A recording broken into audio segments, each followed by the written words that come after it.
Baik, Assalamualaikum warahmatullahi wabarakatuh. Kembali lagi di channel Yogi Febrian. Dan di video kali ini kita masih membahas tentang kartu prakerja ya teman-teman. Untuk kesempatan video kali ini saya ingin memberikan tutorial bagaimana caranya untuk membuat akun kartu prakerja. Dan juga hal-hal apa saja yang harus kita perhatikan agar kemungkinan kita untuk lolos di setiap gelombangnya semakin besar ya teman-teman. Baik, sebelum kita lanjut ke videonya, buat kalian yang belum subscribe channel ini silahkan subscribe dulu agar nantinya kalian tidak ketinggalan video-video dari saya. Karena nantinya saya akan terus mengupdate informasi terbaru tentang kartu prakerja untuk kedepannya, oke? Baik, langsung saja kita mulai ke pembahasannya. Yang pertama, untuk bisa mendaftar kartu prakerja, kalian harus memiliki KTP teman-teman. Dan KTP-nya itu harus sudah yang elektronik. Kemudian kita juga membutuhkan kartu keluarga. Dan selanjutnya juga teman-teman memerlukan alamat email yang aktif ya. Alamat email yang bisa kita gunakan untuk registrasi akun di prakerja kita. Dan juga nomor handphone yang aktif tentunya. Baik, untuk langkah selanjutnya, teman-teman tinggal masuk saja ke Google Chrome. Lalu masuk ke situs prakerja.go.id teman-teman. Nah, di sini kita masuk ke halaman pendaftaran. Untuk langkah selanjutnya di sini kita tinggal memasukkan alamat email yang aktif ya teman-teman. Oke, jika sudah di sini kita memasukkan password emailnya.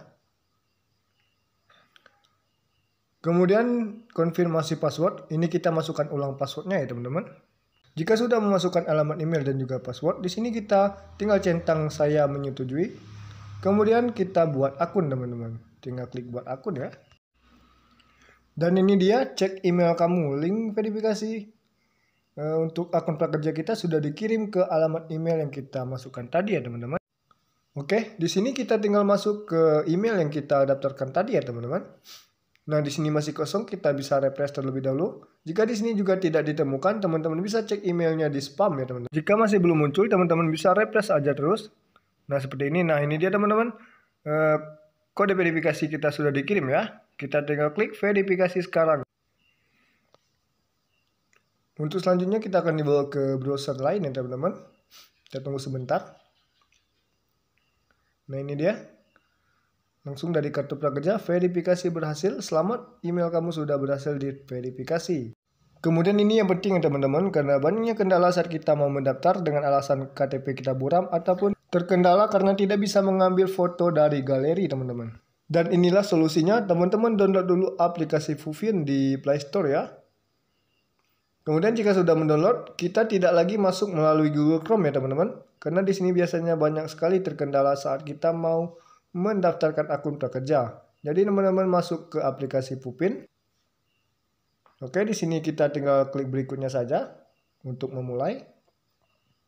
Nah, di sini kita akan membuka ataupun login akun kartu prakerja ya teman-teman. Di halaman pencarian ini kita tinggal tuliskan saja prakerja. Oke, kita tinggal buka.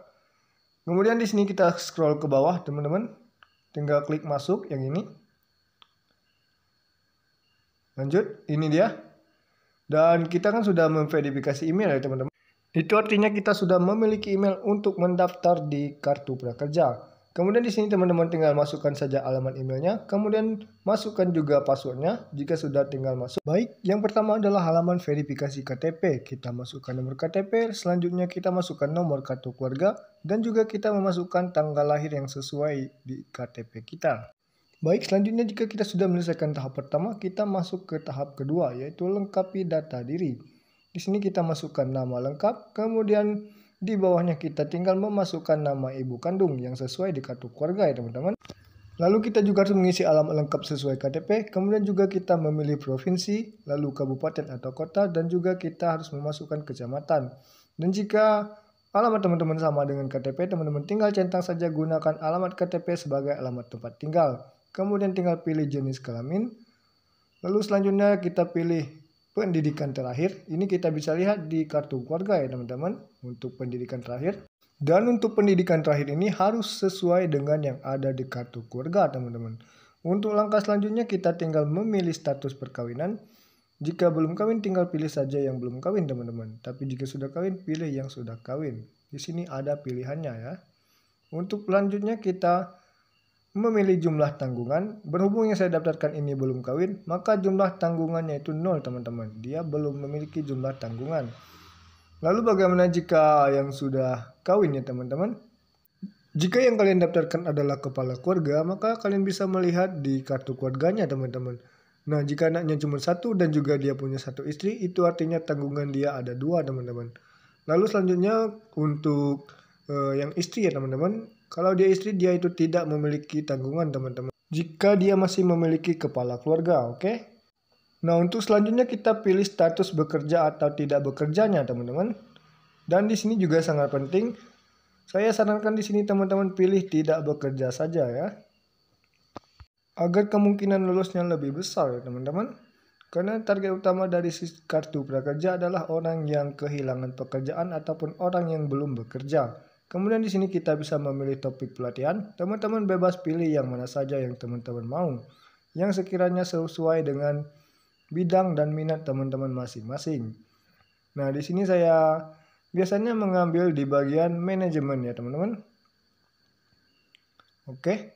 Untuk langkah selanjutnya di sini adalah upload foto KTP, dan inilah dia teman-teman kelebihan dari aplikasi Pupin ini. Kita bisa mengupload foto dari galeri HP. Nah, ini dia pilihannya teman-teman. Tinggal kita pilih dari lokal. Kemudian kita akan dibawa masuk ke galeri HP kita, teman-teman. Oke, di sini kita bisa mengambil gambar. Oh ya, sebelum kita mengambil gambarnya, teman-teman, ataupun sebelum kita mengupload KTP-nya, di sini saya sangat menyarankan teman-teman screenshot dahulu foto yang akan kita gunakan ya, teman-teman. Karena apa? Karena memang ada kekurangannya, teman-teman. Bahwasanya jika kita ingin menggunakan foto dari galeri, maka fotonya harus kita screenshot terlebih dahulu. Jika fotonya secara langsung seperti ini tidak bisa kita gunakan, teman-teman.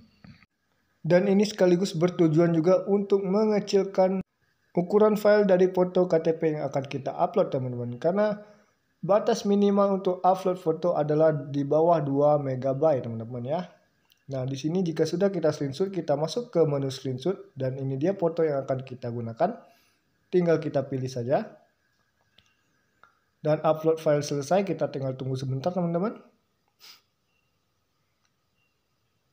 Oke, dan ini dia. Nah, di sini kita tinggal mengatur posisi gambarnya agar pas dan sesuai dengan yang kita ingin gunakan. Jika sudah pas seperti ini, teman-teman tinggal klik lanjut saja ya. Dan ini dia fotonya teman-teman yang akan kita gunakan dengan posisinya juga sangat bagus. Oke, kita tinggal lanjut.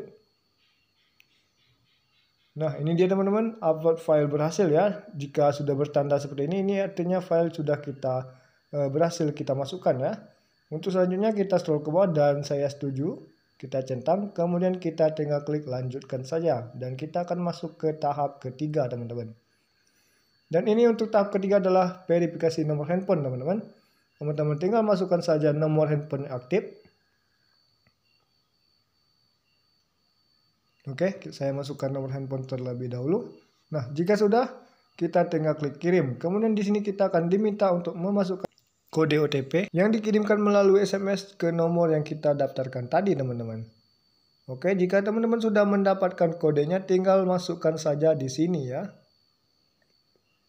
Jika sudah, langsung tekan verifikasi. Dan di sini ada pernyataan pendaftaran. Untuk yang ini teman-teman pilih tidak ya, jangan pernah memilih iya. Karena jika teman-teman memilih iya, itu artinya teman-teman terdaftar di Badan Komisaris BUMD dan prakerja tidak akan melolos pendaftaran teman-teman. Nah, untuk pertanyaan selanjutnya, apakah Anda sedang menganggur? Yang ini kita bisa pilih iya, sedang menganggur. Kemudian kita lanjut lagi ke pernyataan selanjutnya. Di sini juga kita pilih iya. Kemudian yang ini apakah Anda menganggur karena adanya copit, dan kita pilih iya juga. Dan ini dia teman-teman, kita sudah memiliki akun prakerja. Nah, untuk langkah selanjutnya agar bisa masuk ke dashboard akun prakerja, kita harus menyelesaikan tes motivasi dasar terlebih dahulu ya teman-teman. Dan di sini kita diberi waktu 25 menit untuk mengerjakan soal ini. Dan di sini terdapat beberapa pertanyaan teman-teman, kita scroll sampai akhir. Nah, di sini itu ada total 27 pertanyaan. Di sini kalian bisa mengisi tes ini dengan sebaik-baiknya ya. Dan usahakan benar semua teman-teman.